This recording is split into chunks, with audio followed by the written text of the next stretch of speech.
And to talk a bit more about that with me now, let's bring in France 24's Catherine Norris Trent, who's in the capital, Tripoli. Catherine, how do Libyan people feel there 10 years after the uprising? Hi there, Jeannie. Well, as you can probably see, people here in Tripoli are starting to flock down here to Martyrs Square at the heart of the Libyan capital for a day of celebrations organised by the authorities here to mark the 10th anniversary of the start of the uprising that eventually toppled Muammar Gaddafi. And so far, there's a fair number of people coming out, and we've been speaking to those in the crowds, and they're saying, many of them, they're trying to remain optimistic, that they're hoping a new page will soon be turned in Libya's history. But at the same time, a lot of them remaining very cautious, of course, because they've been through 10 years of on and off turmoil, of civil war, of violence, kidnappings, factionalism, armed groups ruling the roost, and the country being divided between East and West. So many people here, this remains a bittersweet anniversary.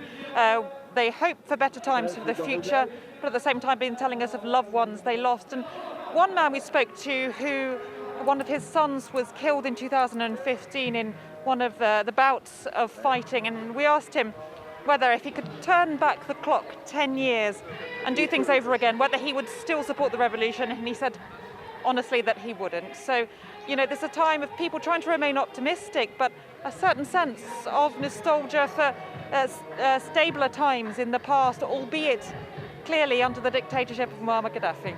Also, a lot of people there are keeping an eye on this new government that certainly has a lot on its plate, doesn't it?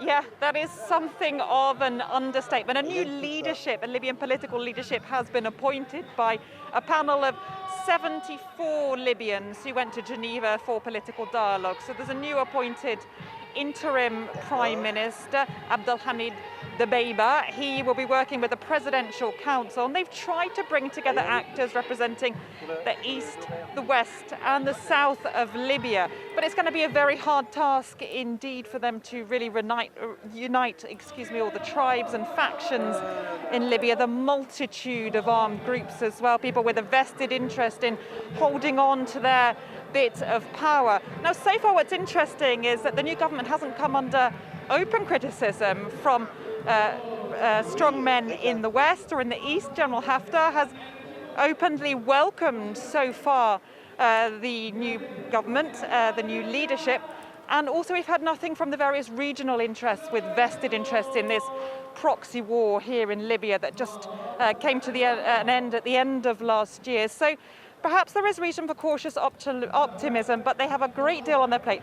Reuniting the east and west of the country will still remain divided. The conflict has frozen, but there's basically a red line cutting through the middle of Libya. The coastal road linking the two sides is not fully open again at the moment. So things like power cuts, cash shortages, even petrol shortages in this oil-producing company are all very daily problems for the new leadership to overcome. And they're supposed to be tasked with organising democratic elections by December. A very tough task indeed, when you consider there's not even a constitutional framework for what direction Libya could take in the future yet. Catherine, thank you for that. France 24's Catherine Norris Trent there reporting from Libya. Thanks to her.